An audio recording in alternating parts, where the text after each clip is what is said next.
Carlos Brus afirmase ayer que ese grupo parlamentario ya no es la bancada oficialista. La legisladora Yanet Sánchez, sin embargo, hizo un llamado a que cesen las confrontaciones y se ayude a la gobernabilidad.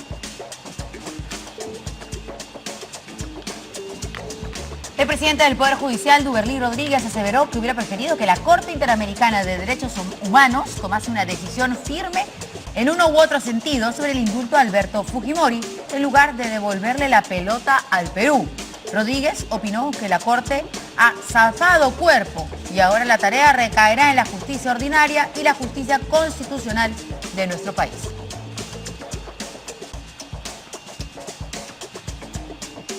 Y el parlamentario de Nuevo Perú, Alberto Quintanilla, sentenció que el presidente del Congreso, Luis Galarreta, tendrá que cumplir con su palabra y remover a Walter Gibaja, jefe de seguridad del Congreso. De la misma opinión fue Alberto de Belaunde, quien consideró que la permanencia de Gibaja en el cargo no favorece la democracia. Hoy vence el plazo para la inscripción de los candidatos a las elecciones municipales a nivel nacional. Para Lima, hasta esta hora, solo se han inscrito 8 postulantes, entre los que se encuentran el alcalde de San Isidro, Manuel Velarde, por Siempre Unidos, Enrique Crospoma, de Perú Nación, Renzo Reyardo, de Perú Patria Segura, Juan Carlos Zúrez, de Somos Perú, Jaime Salinas, de Alianza para el Progreso, y Gustavo Guerra García, de Juntos por el Perú. Hasta el momento no lo han hecho, en cambio, Luis Castañeda Pardo, de Solidaridad Nacional, Dieter Columbus, de Fuerza Popular, Jorge Muñoz, de Acción Popular, y Alberto Bengolea, del PPC, entre otros.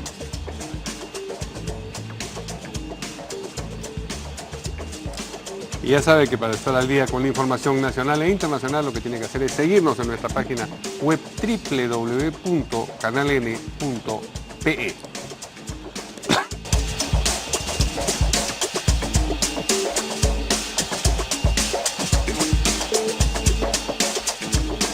¿Qué tal, amigos? ¿Cómo están? Buenas noches, bienvenidos como siempre a una nueva edición de En Portada.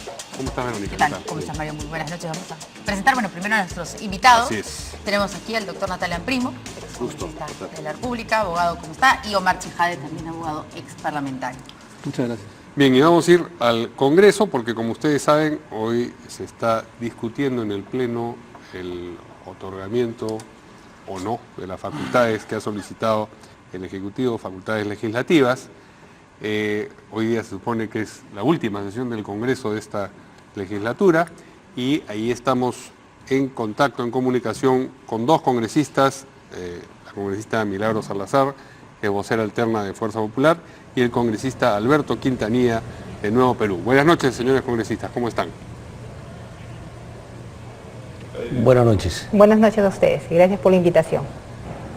Pues bien, ¿cuál es el ánimo le preguntaremos primero a la representante de la bancada mayoritaria a propósito de la concesión de las facultades solicitadas?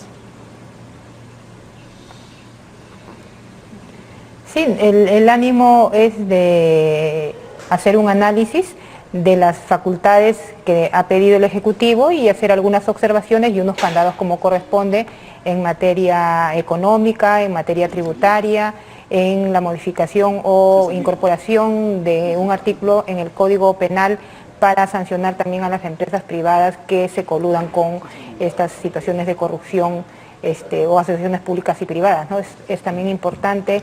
El otro punto también importante es el apoyo en la vulneración o el maltrato a la población vulnerable también, que es importante que discutamos en este contexto de nuestro país, donde observamos permanentemente a través de los medios estas situaciones de vulneración a los derechos de las mujeres que están más desprotegidas en nuestro país. Pero ha llegado la bancada de Fuerza Popular con una determinación sobre cómo va a votar a propósito del otorgamiento de las facultades, más allá de estas precisiones que usted menciona. O sea, se han reunido y han deliberado y han resuelto. Bueno, exacto, sí. Eso ha existido, Congreso pregunto, no solamente sí. Fuerza Popular, sino este Congreso, este Congreso se ha caracterizado, a diferencia de los congresos anteriores, de una vez que solicitan las facultades delegadas hacer un análisis en la Comisión de Constitución, que es una comisión técnica con el apoyo de la Comisión de Economía, para que se pueda analizar, poner algunos candados en el sentido que no se vulnere estas facultades delegadas, y en un consenso de todas las bancadas se ha dado los aportes correspondientes y la comisión ha tenido considerar esos aportes y incorporarlos en estas precisiones para el beneficio de toda la ciudadanía, ¿no? Es importante porque en anteriores gestiones no se hacía esta dinámica parlamentaria que era propia del legislativo, ¿no? Y es muy importante que nosotros tengamos este punto en consideración, ¿no? Y que no salgan de contrabando como en alguna otra oportunidad lo han podido hacer. Sí. Congresista Quintanilla, en el Twitter del Movimiento Nuevo Perú hay una advertencia y ponen una foto de Keiko Fujimori y del señor Villanueva.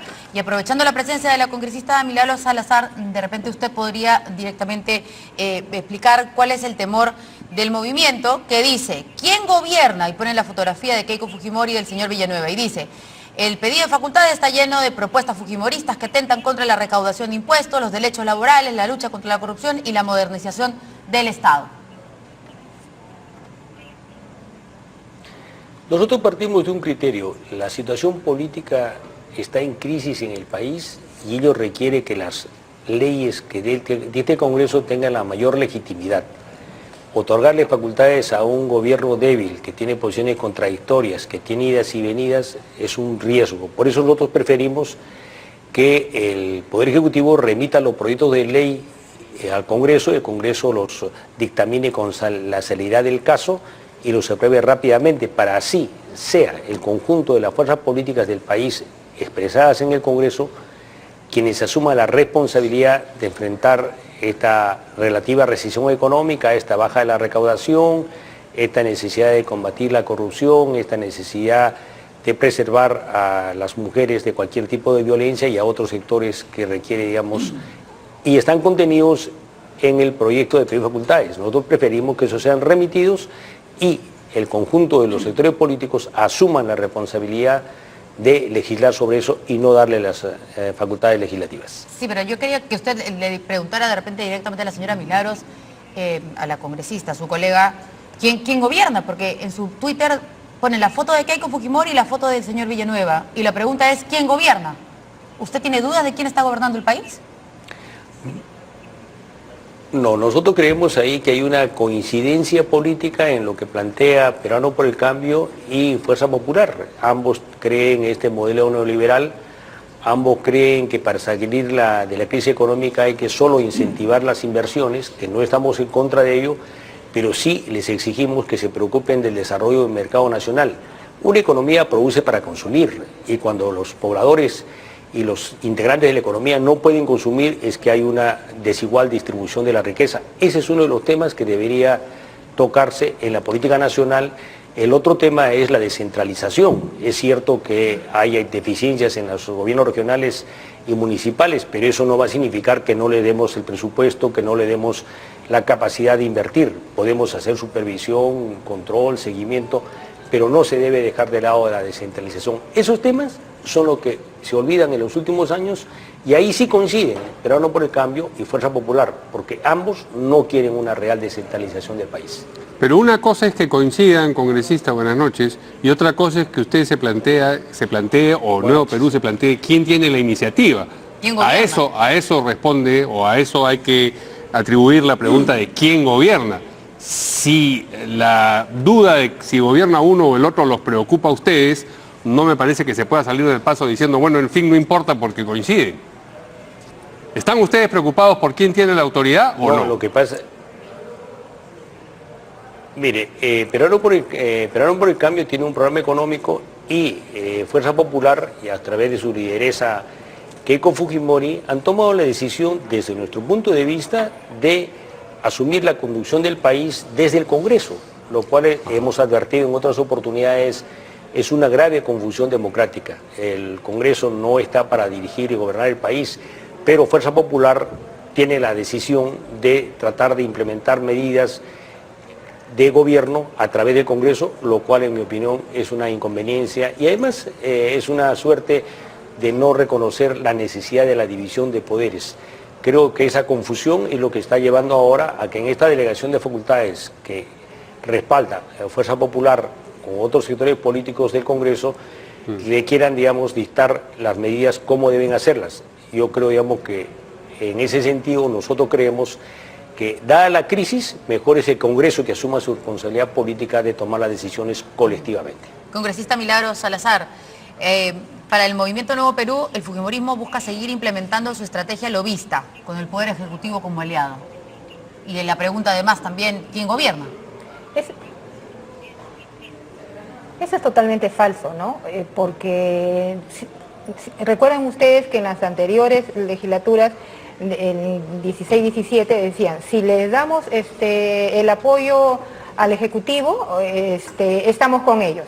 Si no le damos el apoyo para los proyectos o las facultades delegadas, somos obstruccionistas. Total, ¿en qué quedan? ¿En qué posición debemos estar? ¿En la posición obstruccionista, supuestamente, o en la posición colaborativa? Aquí no es tener una posición para el Ejecutivo o para el Gobierno, en este caso está el presidente Martín Vizcarra. Aquí la posición del Congreso y definitivamente la bancada Fuerza Popular tiene que estar a favor de la ciudadanía, porque estos proyectos y estas facultades delegadas no favorecen a Fuerza Popular, favorecen a la ciudadanía. Y si nosotros tenemos que apoyar una iniciativa que a nosotros nos hubiera gustado que sean con proyectos, pero en este caso, esta situación que nosotros hemos pasado de una transición de PPK a el presidente Martín Vizcarra en este momento, es una situación sui generis que no se pasa todos los días, cada 5 años, es un momento donde vemos un gobierno que está debilitado por las críticas, por las opiniones, porque le paran jalando la alfombra sus mismos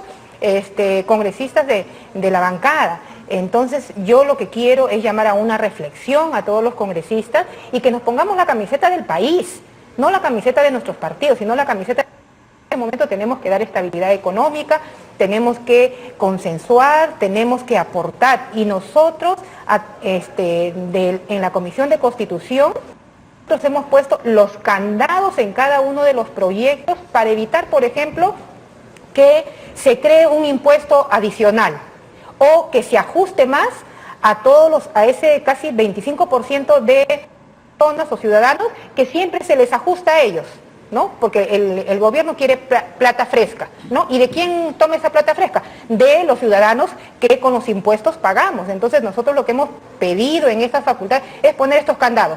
No me pongan o no me incrementen un nuevo impuesto, no me suban los impuestos. Esos candados lo hemos puesto. Yo creo que más que hacer una crítica que nosotros debemos poner los candados correspondientes y observar algunos proyectos o algunas cosas hemos dicho no corresponden a la seguridad, no está dentro de las facultades delegadas, y ese es el ánimo colaborativo, ¿no? Esta situación de que nosotros somos parte del gobierno, queremos asumir el Ejecutivo, es totalmente falso, ¿no? Y yo creo que de PPK no solucione sus problemas internos, ¿no? De manera a puerta cerrada, que conversen, que arreglen su situación, pero que sus problemas no lo achaquen a Fuerza Popular. Esa es una irresponsabilidad.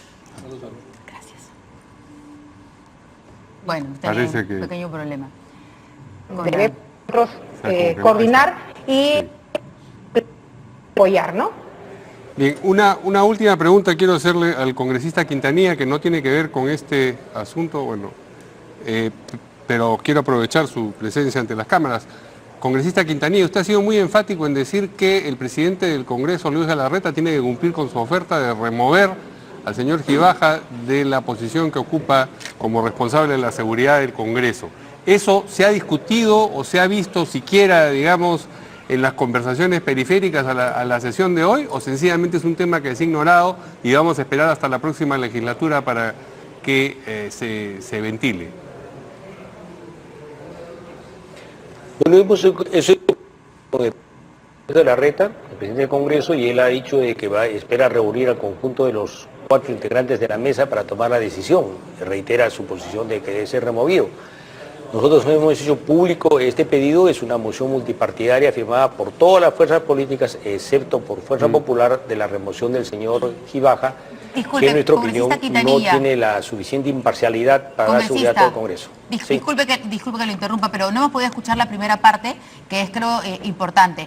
El presidente del Congreso, el señor Luis Galarreta, les ha ofrecido a los congresistas, o sea, de su boca ha salido que se junta con la mesa directiva y podrían sacar a este señor Gibaja.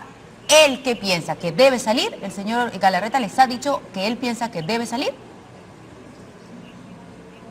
Él ha manifestado que sí piensa que debe salir, no del Congreso, sino del cargo.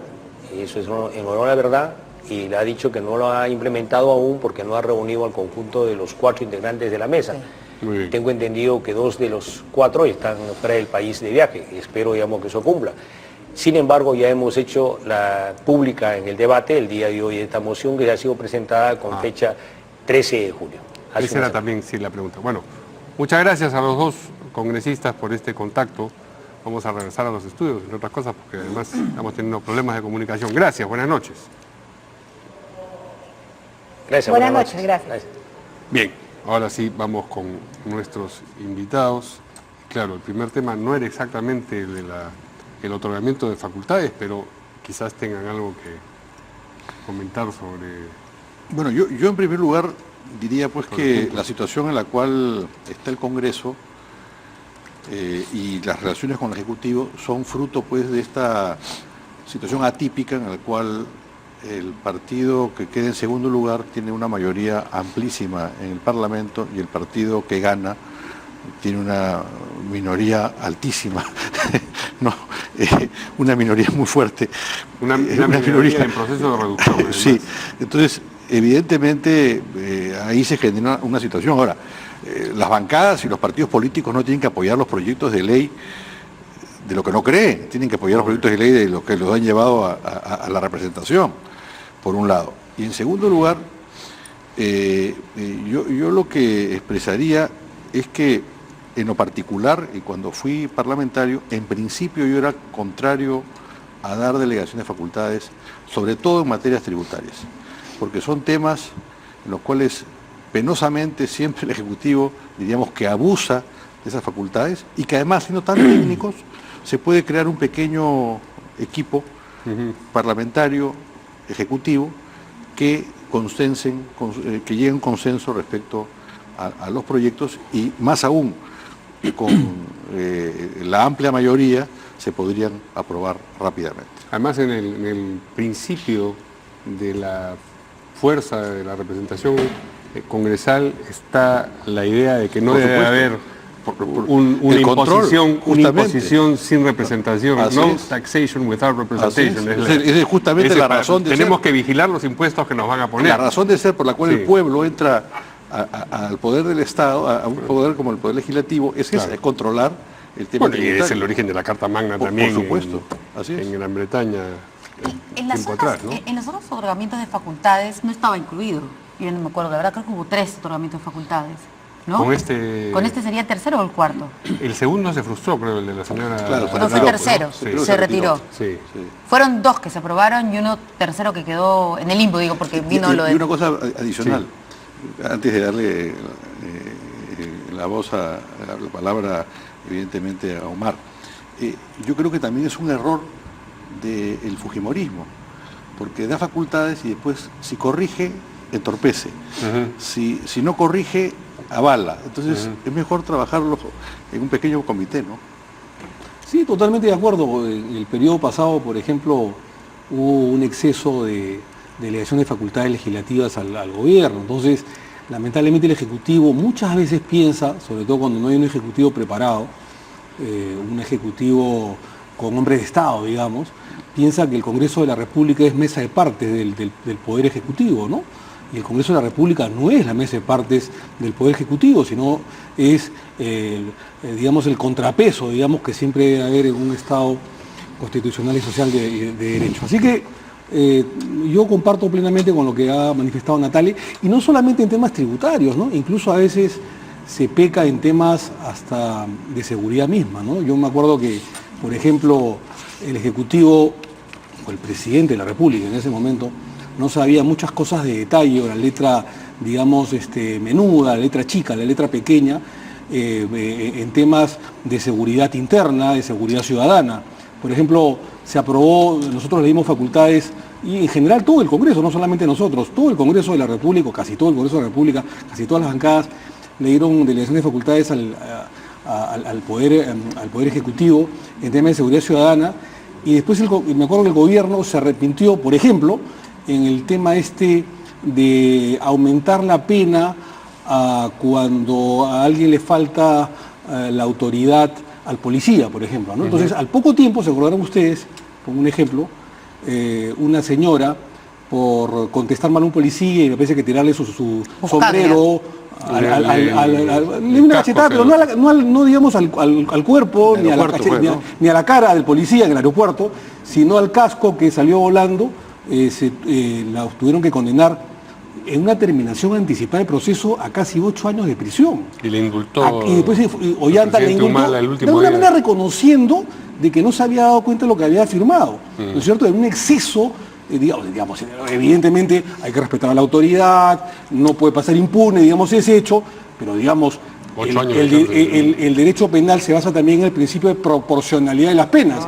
Entonces, si el policía le falta el respeto, le sube la voz a una señora que de repente está ofuscada, esta reacciona y le tira el casco, no puede estar en prisión 8 años por ese hecho, ¿no? Entonces, de alguna manera, ese ejemplo que estoy poniendo el día de hoy pasó, digamos, inadvertido por el Ejecutivo, y muchas cosas más, y muchas cosas peores. Por eso digo, creo yo que el Congreso de la República debiera hacerse respetar en tema de facultades legislativas delegadas, ¿no?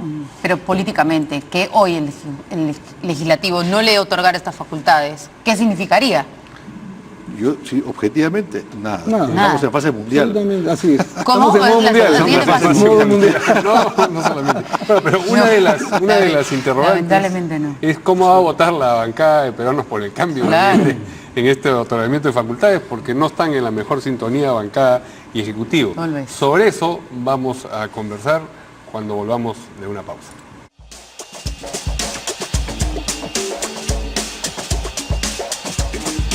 Muy bien, como ustedes saben, y ayer lo discutimos acá en el programa, ha habido declaraciones de varios congresistas, señaladamente el congresista Carlos Brus, sobre la mala sintonía que hay entre la bancada de Peruanos por el Cambio y el Ejecutivo, que se supone representa a la misma opción política. Carlos Brus llegó a decir ayer, o en declaraciones que se conocieron ayer, que ellos ya no eran la bancada oficialista. Bueno, pues esto ha continuado. Hoy día aparece una entrevista al congresista Guido Lombardi en Perú 21, donde dice, el titular dice, no contestan las llamadas, no responden las llamadas, ¿no? Pero las preguntas concretas, no sé si tenemos claquetas sobre eso, pero en cualquier caso lo vamos a leer. El periodista le dice, hace casi un mes se reunieron con el presidente y los ministros. ¿Han vuelto a tener algún contacto? Y Guido Lombardi contesta, no, al punto que más de un congresista ha hecho llamadas de carácter oficial y formal a la presidencia del Consejo de Ministros y no ha habido ni siquiera la cortesía de responderlas. Aparentemente el gobierno siente que no necesita contar con la bancada de Peruanos por el Cambio y es una decisión de ellos, no nuestra. Insiste el periodista, César Villanueva no les ha mandado ni un mensaje, responde Guido Lombardi, con decirle que el Premier no ha respondido a la llamada de uno de los voceros, no ha tenido la cortesía ni de devolver la llamada ni de atender. Bueno, esto de aquí ya, digamos, es llover sobre mojado, porque también ha habido declaraciones de Mercedes Arauz, en fin. Y Violeta también, ¿no? De Gilbert Violeta, que vamos a escuchar ahora. Claro que, por supuesto, ha habido también otros congresistas, como la señora Janet Sánchez, que están tratando de poner paños fríos al asunto, pero vamos por partes. ¿Qué impresión tienen ustedes del punto al que ha llegado esta...? Bueno, yo creo que a quien le corresponde crear, diríamos, una relación con los parlamentarios es al Ejecutivo, en primer lugar. Sobre todo porque en el caso de Villanueva es evidente que su designación, diríamos, iba a generar resistencias o diríamos tirantes con los parlamentarios del partido Peruanos por el Cambio. No nos olvidemos, cuando se produce la asunción de Vizcarra a la presidencia y el retiro de Pedro Pablo Kuczynski, el principal promotor de ese retiro era el señor Villanueva, No nos olvidemos. y que además la bancada hizo una defensa muy cerrada, ¿no? Yo diría hasta casi miope de la situación en la cual nos encontrábamos. Ese hecho también lo vemos reflejado en la votación respecto a Kenji Fujimori, en el cual la bancada de Peruanos por el Cambio se abstiene de votar por la suspensión, ¿no es cierto? Entonces, cuando se produce el cambio en el Ejecutivo, ¿qué ocurre? Que habían 4 ministros que eran parlamentarios, la señora Arauz, el señor Brus el señor Olachea no era, creo, ¿no? No, ya no. No, ya no era, perdón. Y la señora Choquehuanca. 3 ministros. Sí. ¿No? 3 ministros. Entonces, evidentemente, si el recambio significa que sacan a 3 parlamentarios del gabinete, algo que era en cierta forma natural, pero que colocas como jefe del gabinete al líder o al principal promotor del retiro del presidente Kuczynski, es evidente que en la bancada pues va a haber situaciones de resquemor y de recelo. No, y además si antes de que jurase como presidente del Consejo de Ministros tuvo estas declaraciones en las que decía, bueno, este no va a ser un gabinete de lujo, así es. acá Entonces, bueno, se van a probar los zapatos. pero a quien ¿no? le corresponde crear esa buena relación, a quien le corresponde convocar a los parlamentarios, ser más dialogante, es al Ejecutivo. Eso es evidentemente, ¿no? Desde mi punto de vista, ¿no? Bueno, pero lo que dice Guido Lombardi, o revela Guido Lombardi, es que no solamente el Ejecutivo no llama, sino que ni siquiera responde a las llamadas cuando la iniciativa las toma el vocero de la bancada. Es peor todavía pues, el tema, ¿no? Ahora, esa es una bancada que también entiendo que está pues en un proceso de franca dispersión, ¿no? Disolución. Diáspora. Sí, porque, claro, yo le preguntaría más bien si le contestan las llamadas a los voceros de bancadas mayores, de mayor número. Y estoy seguro que sí le contesta las llamadas. Bueno, eso es lo que dice Guido Lombardi en la entrevista también, ¿no? Haciendo alusión de que prefieren reunirse con los de Fuerza Popular. Pero además, la relación entre el Ejecutivo y su bancada nunca ha sido la mejor tampoco. O sea, recordemos que el propio señor Zabala alguna vez dijo que solamente puede hablar con 10 congresistas. Bueno, entonces ahora esos 10 congresistas parece que son los que se sienten discriminados y los otros que no estaban en ese grupo de los 10 más bien dicen, no, tranquilo, ¿no? Entonces como que han cambiado los jugadores, no sé, las camisetas. La agrupación, digamos, lo digo con pesar, ¿no? De PPK, ¿no? Es todo menos una bancada, ¿no? Una bancada sólida, ¿no? Es una especie de federación independiente de parlamentarios en la que cada uno baila con su propio pañuelo, ¿no es cierto? Hace poco se ha ido el señor Olaechea, una baja importantísima, digamos. Y lo que yo veo, no sé si Natalia estará, digamos, a favor o en contra de lo que digo, es una especie de fujimorismo contra antifujimorista, ¿no? Es decir, digamos, el fujimorismo por un lado y el antifujimorismo en el Parlamento por el otro lado. Y en el medio, tratando de alguna manera de remar, de consensuar, de conciliar el Poder Ejecutivo con el Presidente de la República, con el señor Martín Vizcarra. Básicamente es ello, ¿no? Porque en el tema de la votación, para mí significó algo bastante claro. Es decir, los que apoyaban a Kenji representaba el antifujimorismo, el antiqueiquismo, digamos, ¿no? Y los que apoyaban a Keiko Fujimori o a la votación contra Kenji, el fujimorismo, digamos, más acérrimo, el pro-fujimorismo. Entonces, lamentablemente hay una división muy marcada en el Congreso de la República, que ya no razona, que no le interesa el consenso, y cuando hay un gobierno en el cual no hay un liderazgo, que hay, digamos, avances y retrocesos y avances y dimes y diretes, entonces vemos efectivamente pues que hay una falta de brújula, una falta de norte por parte del gobierno que no logra consensuar ni siquiera, entre comillas, con esa propia bancada de Federación Independiente de Parlamentarios, aunados o reunidos bajo el lema de PPK, ¿no es cierto? Que además creo que ya fue. Entonces, digamos, es bastante grave la situación política y es por eso que ya siendo ya digamos, una evaluación global, yo en algún momento presenté un proyecto de ley que, bueno, quedó lamentablemente en comisión de reforma constitucional, no solamente de retornar al Senado de la República, sino que las elecciones para congresistas de la República, sea senadores y diputados, no coincidan necesariamente con la elección del presidente de la República, porque esto lamentablemente lo que trae es que el parlamentario esté muchas veces ahí por arrastre al candidato a la presidencia de la República. En otros países, me he dado el tiempo de leer, en otras constituciones políticas, la de Colombia, la de Chile, entre otras, en la que no necesariamente incluso coinciden la cantidad de tiempo, la del Senado con la del diputados, la del Senado son 6 años y la de Cámara de Diputados es 4 años de gestión, no coinciden con la elección del presidente de la República, justamente para eso, para que el Congreso de la República tenga un peso importante de control, una buena imagen, pero que además le dé un oxígeno al Poder Ejecutivo. Y cuando hay estas cosas que lamentablemente hay una dispersión en primera vuelta, en que la primera vuelta coincide con la elección del Congreso unicameral, lamentablemente, entonces sucede justamente lo que aconteció el día de hoy, que la bancada de oposición, cuando está PPK de presidente, es la bancada más fuerte y no te deja avanzar. Sucedió con Fernando Belaúnde Terry en su primer gobierno, del 63 al 68, y lamentablemente acabó un golpe de Estado. Y el día de hoy ha sucedido, no digo algo parecido, pero tiene un olfato, digamos, similar con la vacancia de PPK o la renuncia posterior al año y medio. Es decir, Belaúnde duró 5 años, PPK duró año y medio, justamente por este tipo de elección constitucional, ¿no? Pero yo tengo una posición un poco discrepante de Omar, ¿no?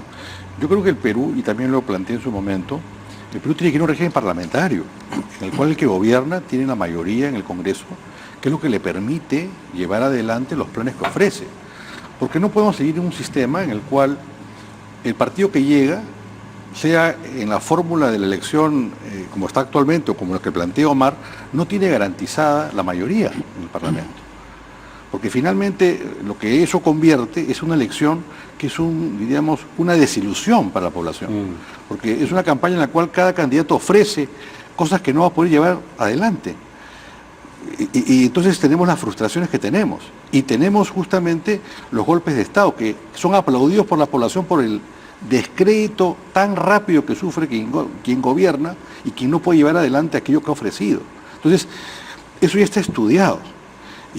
Natalia, pero entonces, perdóname, pero en todo caso se debería hacer, si, en esa idea tuya, que no es discrepante de la mía, se debería hacer una reforma constitucional global, en la que el primer ministro tenga mucho más funciones. Era un régimen parlamentario. Así es otra cosa. Un régimen parlamentario que además es un régimen que tiene mecanismos de salida frente a situaciones de crisis, y no como en el Perú, en el cual nos amarramos a unas personas elegidas que finalmente mucha gente dice mejor oye que se vayan, porque no nos representan. Entonces, tenemos que buscar mecanismos que viabilicen, que el pueblo sienta que efectivamente el pueblo es el que gobierna, el pueblo es el que decide, y no que somos convocados cada 5 años y simplemente vamos a votar en una cédula que sabemos que no se va a cumplir nada de lo que se ha ofrecido. Entonces, ese nivel de desgaste, de desilusión, es lo que al final afecta ya no solamente al político, sino afecta al sistema. Entonces creo que ahí es una discusión mucho más amplia y un debate mucho más profundo, ¿no? Pero el doctor Chejade ha hecho una propuesta de que las elecciones sean en fechas distintas, por ejemplo, del Congreso y la Presidencia. Claro, ¿Usted qué propondría? No, lo que yo propongo es que justamente para gobernar, el que gobierna tiene que tener mayoría en el Parlamento. O sea que la elección sea una elección indirecta. O el claro. primer ministro ¿Cómo tendría que ser? No, que el jefe de gobierno sea elegido por el Parlamento.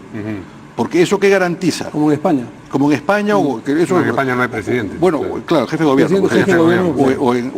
Eso viene en la Constitución de Bonn de Alemania, ¿no? Después del régimen hitleriano. Y fue tomado después por España con mucho éxito. Y el problema en los regímenes parlamentarios es que cuando se perdía la mayoría en el Congreso, era fácil censurar a quien ejercía el gobierno y era difícil ponerse de acuerdo en quién lo reemplazaba. Claro. Como en España. Como en España, justamente. Claro. Entonces, los alemanes inventaron el régimen de censura positivo. Es decir, oye, no basta que nos pongamos de acuerdo en que el señor tiene que dejar el poder. Tenemos que primero ponernos de acuerdo en quién lo va a reemplazar. Y en consecuencia, en la moción de censura viene la nominación de su reemplazo. De forma tal que no haya vacío de poder y en consecuencia se genere una continuidad con un respiro a la crisis política generada. ¿Cuál es el arma que tiene quien gobierna? El arma que tiene quien gobierna es que puede adelantar elecciones. Pero si adelanta elecciones, ¿qué pasa? Que quien decide la disputa es el pueblo, que le dará mayoría a quien convoca elecciones o le dará mayoría a quienes proponen su salida. Entonces el pueblo siente realmente que su voto pesa y funciona. Ahora, para esto hay que hacer una buena inversión y me parece bien. Y hay que cambiarle el chip a la población, a la gente. Le voy a decir por qué. Porque en esto se necesita una gran dosis de, como dice Natalia, de elecciones. Y las elecciones cuestan, y la democracia cuesta, y hay que tomarlo como una inversión. Y me acuerdo una vez, cuando era presidente de la Comisión de Constitución, propusimos que, por ejemplo, y fue la única reforma constitucional que logramos a favor, la famosa no reelección inmediata de presidentes de región, que ahora se llaman gobernadores y alcaldes. pero la propuesta inicial era 5 años el gobernador y 4 años alcalde, ¿no es cierto? Y en una de ellas el presidente de la República me llama y me dice, oye Omar, me dice que los dos sean 4 años o que los dos sean 5 años, porque si hacemos una de 4 y otra de 5, vamos a tener que convocar elecciones un año una y la otra año otro, y eso le cuesta al país. Y le dije, oye Ollanta, pero la democracia es inversión. Si tú lo ves como un gasto de pulpero, de cevichero, muy bien, entonces adelante. Pero acá la democracia se tiene que invertir. Ahora, este es un tema que si uno lo da a conocer y lo aprueba en el Congreso de la República, mañana más tarde hay un periodicazo en la que dice, pasó Torón, más elecciones, más gastos, y todo se viene abajo. Entonces, creo que hay que hacer una docencia política al respecto, ¿no? Pero también es verdad que, fíjate, un sistema parlamentario lo que genera es un biotripartidismo natural, ¿no? Sí. Porque justamente si no van juntos, desaparecen, pues. Entonces evitaríamos toda esta suerte de proliferaciones de movimientos de sofá, porque todos entran en un sofá, dicho sea de paso. Y además mejoraríamos el nivel del Congreso, porque quien aspira a ser presidente o ser jefe de gobierno tendría que ser parlamentario. En consecuencia, el nivel sería mucho mejor, los interlocutores de los grupos políticos serían los... Pero debería ir al Senado. Había la propuesta justamente que era lo anterior, ¿no? Pero digamos, ese es un avance. Claro, digamos, es un tema... un tema aparte. Sí, el tema está, para mí, en que alguien, cuando esto se propuso en su momento, alguien me dijo, no, pero es que el Perú históricamente ha sido presidencialista. Y le dije, sí, es verdad, pero yo diría que históricamente ha sido golpista, porque de 2/3 partes de nuestra vida republicana es el golpe de Estado. Entonces, la verdad es que si vamos a insistir, porque los países son como las personas, tenemos una historia clínica. Entonces, como usted va al médico, le dicen, oiga, usted tiene un problema de azúcar alto, ¿en su familia hay diabéticos? No, porque tenemos un ADN. Bueno, el ADN en nuestro país ha sido el autoritarismo. Y el ADN ha sido que cada más o menos 20 años se genera una suerte de revuelta militar o un autogolpe o un pseudo, ¿cómo se llama? Golpe, aplaudido por la sociedad civil, porque no está contenta con el funcionamiento democrático, y esa es la de todos los días. Entonces, ¿cómo fortalecemos? ¿Cómo insistimos? Podemos insistir en recetas que han fracasado y que históricamente nos han llevado a la ruptura, diríamos, del Estado de Derecho. Yo creo que no. Ahora, solamente para terminar, en lo que dice Natale tiene razón. Yo creo que los líderes políticos deberían estar en el Congreso de la República. La Constitución del 79 permitía que el que postulaba a la presidencia de la República pudiera postular al Senado o a la Cámara de Diputados. Por ejemplo, Fujimori postuló a los dos. Claro. Y yo lo obligaría. Y tuvo que renunciar al Senado, ¿no? Yo lo haría obligatorio. De la República. Entonces, debería, porque si los líderes políticos que tienen otra capacitación, verdaderamente son cuadros políticos, o se supone que son cuadros políticos y llevan a sus partidos políticos al Parlamento, están esos líderes políticos que no han llegado a la presidencia, porque solamente llega uno, y que están en el Congreso representados por estas cabezas de los partidos, ya sea en el Senado o en el Congreso de la República, creo que sería interesante. No, porque además obligas que formalizas la política, porque obligas justamente a que el que aspira a gobernar esté en la política formal, que es el Congreso, y no esté en un tejado tirando piedras y destruyendo el sistema, ¿no? Muy bien, nos hemos alejado de la anécdota, ¿qué es eso? La anécdota, los pleitos entre la bancada exoficialista y el Ejecutivo, y hemos pasado, o ustedes han pasado a discutir sobre asuntos más profundos, muy interesantes, pero tenemos que ir a una pausa y vamos a regresar con la siguiente noticia que tiene que ver con lo que ha declarado el presidente del Poder Judicial, Duverly Rodríguez, acerca de lo que ha dicho la Corte Interamericana sobre el indulto de Alberto Fujimori. Con eso volvemos.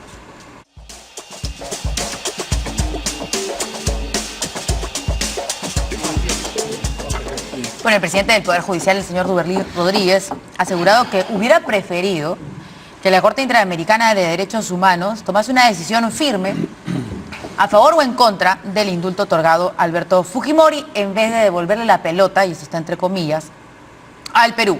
Además, dijo, ha zafado cuerpo la Corte. Y ahora la tarea recae en la justicia ordinaria y la justicia constitucional de nuestro país. Vamos a escuchar al presidente del Poder Judicial. La Corte Interamericana un poquito como que ha zafado el cuerpo, por decirlo así, ¿eh? no lo digo no de mala fe, porque, sino que para mí hubiera sido, si ya recurrieron a ellos, si ya en el Perú ya se tomó decisiones en el lado del Ejecutivo con el indulto, en el lado del Poder Judicial, ya, por ejemplo, se ha dicho que es inaplicable, por ejemplo, el derecho de gracia en el caso Pativilca. O sea, los jueces ya han dicho su palabra, la Corte Interamericana también pudo haber dicho la suya, pero en fin, ha optado por una fórmula salomónica, un poco, digamos, no tan definida, y bueno, nos ha dejado un poco otra vez en casi la misma situación. Las víctimas de la Cantuta y Barrios Altos anuncian un control de convencionalidad. A ver, ¿qué dicen acá nuestros invitados abogados? Deben tener una mejor impresión sobre Bueno, estos para temas. mí es una declaración extraña del presidente del Poder Judicial. Porque lo que ha hecho la Corte, en buena cuenta, es respetar la autonomía del Poder Judicial peruano y su competencia como una instancia interna. No nos olvidemos que de acuerdo a la Convención Interamericana de Derechos Humanos, la Corte Interamericana es una justicia subsidiaria. Interviene agotada la jurisdicción interna, salvo unas excepciones, que es que la justicia interna no ofrezca garantías o sea ineficiente. Entonces, por el contrario, a mí me extraña esa declaración porque implicaría reconocer que la jurisdicción interna, que es la competente, es ineficiente. Entonces, la verdad es que yo creo que la Corte ha hecho bien, porque justamente la Convención, como el reglamento de la Corte, establece que uno recurre a la Corte agotada la vía interna, no recurre en forma directa. Y lo que la Corte ha hecho es decirle, oiga, respecto al tema del indulto, usted lo puede revisar, pero revíselo de acuerdo a los precedentes que inclusive hay en su país y recurra a la justicia constitucional. Agotada esa jurisdicción, usted puede venir a la Comisión y después a la Corte Interamericana. Entonces, la declaración del presidente del Poder Judicial, con todo el respeto y cariño que me merece, a mí me parece extraña, porque implicaría reconocer la ineficacia de la justicia peruana, que justamente es lo que ha reconocido la Corte Interamericana. Es extraña ese eufemismo, entonces. Sí, pues, sí, claro, me parece extraña porque más bien es lo que debería hacer es...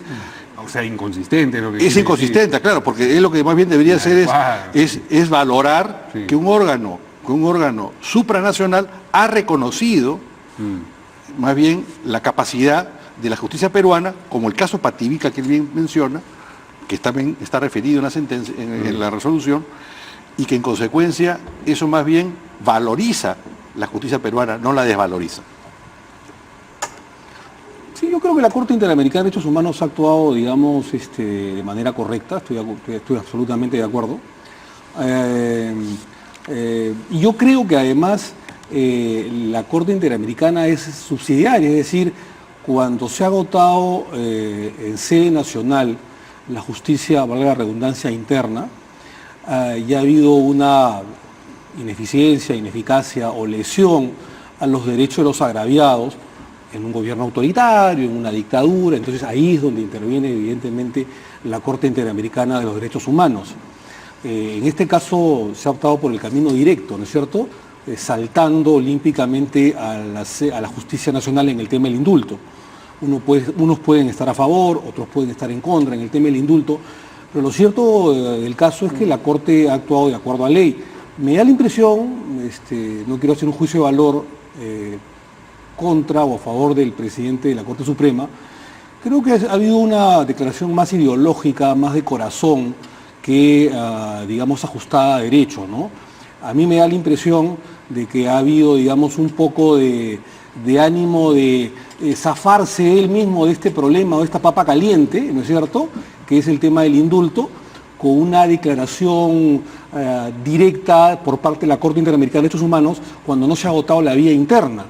Y lo que normalmente hace la Corte Interamericana de Derechos Humanos son recomendaciones cuando hay vulneración a los derechos, digamos, de determinadas personas cuando ha habido agraviados. Voy a poner el ejemplo. Cuando yo era procurador anticorrupción en el tema de la extradición, del caso de Alberto Fujimori también, y estábamos justo en ese proceso de extradición y Fujimori estaba en Chile, justamente la Corte Interamericana falló meses antes el tema Barrios Altos La Cantuta. Y lo que hizo no fue señalar extradítenlo al señor Fujimori porque ha cometido delitos de lesa humanidad. Lo que dijo es que las víctimas no habían sido reparadas convenientemente, que había habido una vulneración a los derechos humanos de esas víctimas y que no se debía fomentar la impunidad.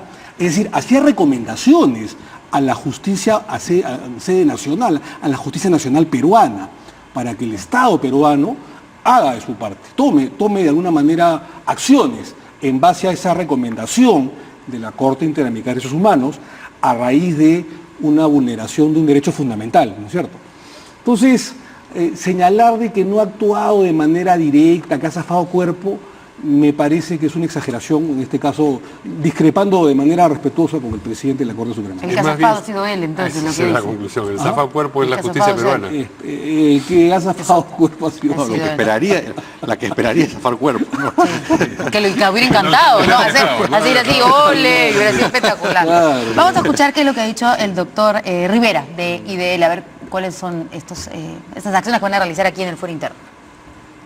Estamos evaluando las dos acciones que sugiere, recomienda la propia resolución de la Corte Interamericana, que son básicamente un proceso constitucional que podría ser el amparo o una acción en el ámbito penal que podría ser un pedido de control de convencionalidad en el juez que tiene a cargo el expediente Fujimori. Las dos posibilidades son perfectamente legales, le estamos evaluando los pros y los contras de estas dos posibilidades, pero sobre todo hay un elemento fundamental que nos interesa, que es el tiempo y la celeridad con la que se puede emitir una resolución. Hemos de alguna manera invertido un medio año en obtener una resolución que básicamente, me refiero a la de la Corte, que nos ha hecho una suerte de reenvío y devolución del caso o del problema a la jurisdicción interna, y lo que queremos es tomar la mejor decisión para que ojalá a fines de este año pudiera ya tenerse una respuesta definitiva de la jurisdicción interna y evitar de esa manera volver a la Corte Interamericana. A ver, ayúdenos a traducir, por favor. En rigor, yo discrepo lo que dice el doctor Rivera, porque lo que ha dicho la Corte, dice, el tribunal requiere a las partes que entre el plazo dispuesto en el punto 4 informen sobre los avances por parte de la jurisdicción constitucional para realizar un control del indulto para razones humanitarias concedido a Alberto Fujimori. No ha contemplado esa vía penal, ha contemplado la vía constitucional. No vaya a ser que como en alguna otra agenda se podía elegir juez. No, lo que ha planteado aquí la Corte Constitucional. No en las dos vías. Eso es lo que dice porque la resolución. El indulto es un beneficio constitucional, claro. Es una gracia constitucional. Sí. Entonces, si ha habido ahí alguna vulneración de ese derecho constitucional, es obvio que se debe ir a la justicia constitucional. Entonces, sí, concuerdo plenamente con lo que dice Natalia. Digo esto porque el doctor Rivera ha dicho que la resolución le da dos vías, ¿no? Una ordinaria penal y la constitucional. No, la resolución habla solo de la vía constitucional. Pero en vía penal, ¿qué cosa? En un indulto, en vía penal, ¿qué podrían interponer, Natalia? No, lo que pretenderían es recurrir al juez que lo condenó. Pero en medio de una aclaración o algo así. Bueno, es imposible. Una construcción que llega por arte de birloque. Está al lado de los cabellos. Pero lo cierto es que no nos metan un contrabando porque eso no dice la resolución. La resolución dice en la vía constitucional, ¿no? A ver, el proceso contra Fujimori en los temas, por ejemplo, de Barrios Altos, la Cantuta, temas de corrupción, es cosa juzgada, está cerrado el caso penalmente, ¿no es cierto? Entonces, si ha habido algo a favor de Fujimori es en vía constitucional, es decir, el tema de la gracia y el tema del indulto. Eso es lo que se revisa. Entonces, eso es lo que se revisa. No, y además la Corte, perdón, Omar, la Corte ha dicho justamente que hay que recurrir a ese mecanismo porque existen los precedentes generados a raíz del caso Crucillat. Entonces, no inventemos un camino una autopista que no está acá contemplada. Perdón, Natalia, pero el caso Crucillat fue un tema administrativo, en la que el presidente de la República, yo estuve en contra en ese momento, claro. Porque cuando ya has, digamos, accionado un tema administrativo, no te puedes tirar para atrás. Pero bueno, Alan García, digamos, hizo todo lo contrario a lo que la legislación, digamos, le facultaba y retrocedió, dejó sin efecto ese indulto contra Crucillat, porque hubo cámaras de televisión. Pero motivó un amparo, pues, y el Tribunal Constitucional emitió una sentencia en el cual desarrolla justamente no solamente que no existe la facultad del presidente de dar marcha atrás, sino que adicionalmente establece que se puede revisar el indulto por la vía constitucional. Claro, pero no en vía penal. Pues, No, por eso pues digo, pues, Así es. cuando él dice que la resolución le crea dos caminos, eso no es cierto. O ha malinterpretado o no se ha escuchado mal, no sabemos. ¿no? En fin. Bien, vamos a una pausa y regresamos con el último tema que deberá ser el de las elecciones municipales, creo yo, porque ese es lo más novedoso de lo que está ocurriendo en estos momentos.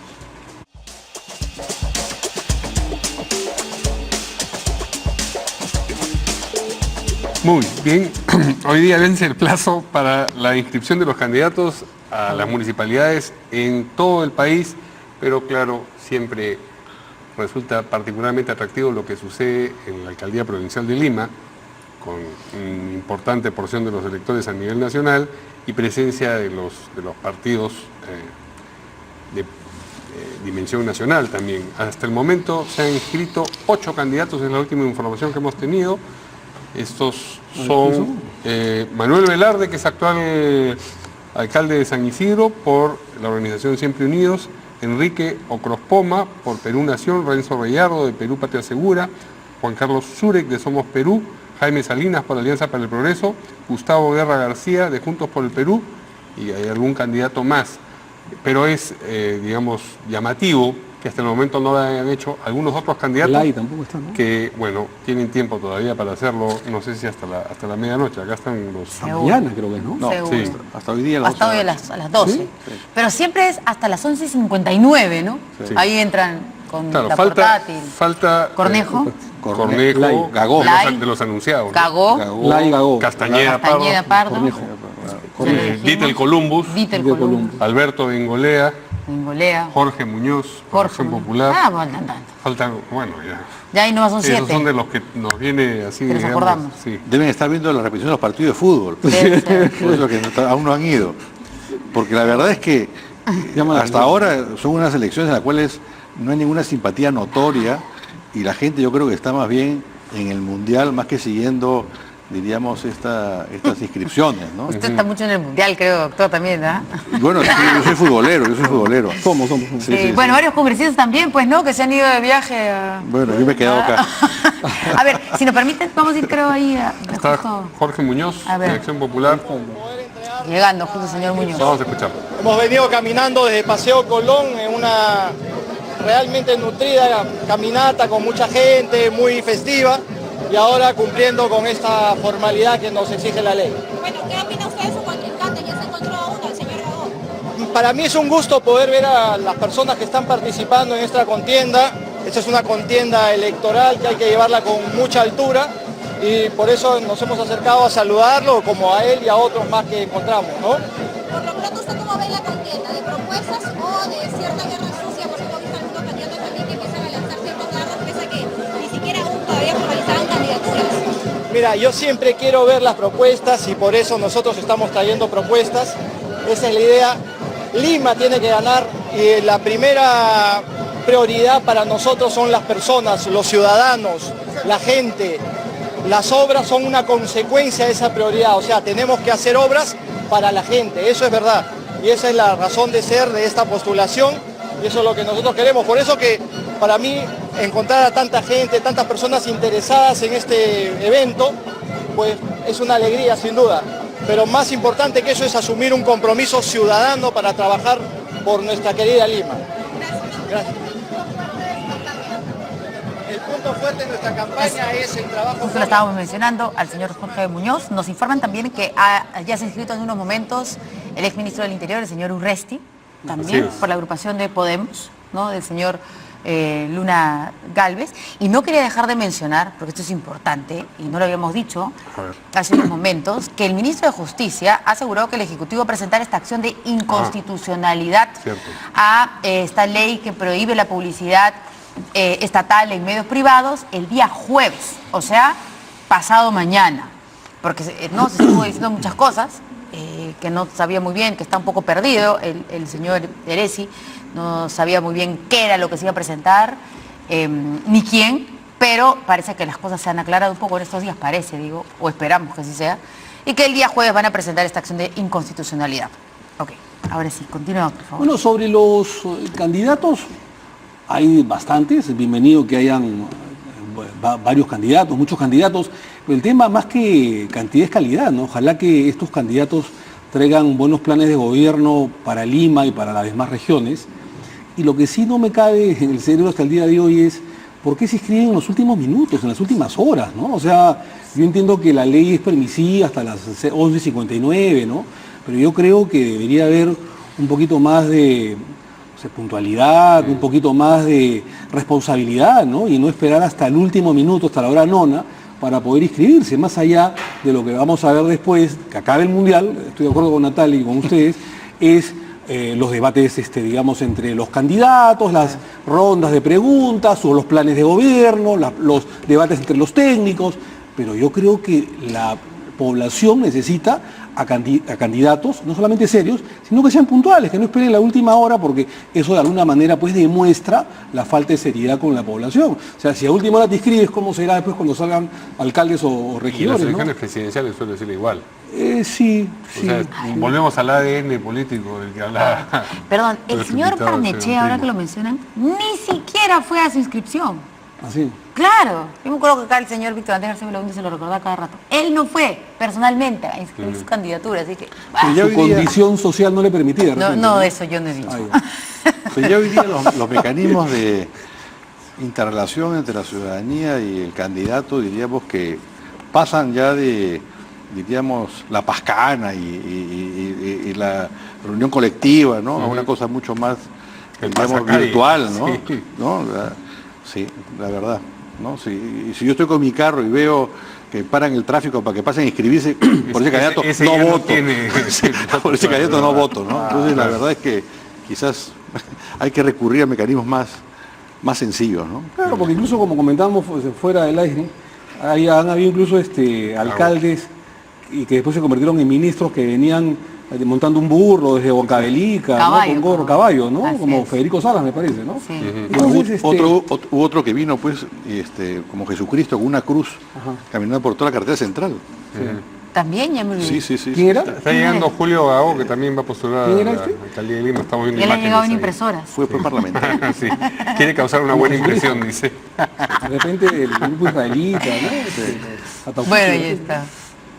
Que yo pensaba que él era un candidato de fujimorismo, ¿no? Pero bueno, después Bueno, era muy pelearon. vinculado al fujimorismo, Pero ¿no? se A pelearon, Kenji, pues, ¿no? singularmente, A Kenji ¿no? era, ¿no? Pero Pero en esa época estaban pues en buenas estaban juntos relaciones. todos, era lo mismo, ahora ya no tanto. Gagó. Muy bien. Sí.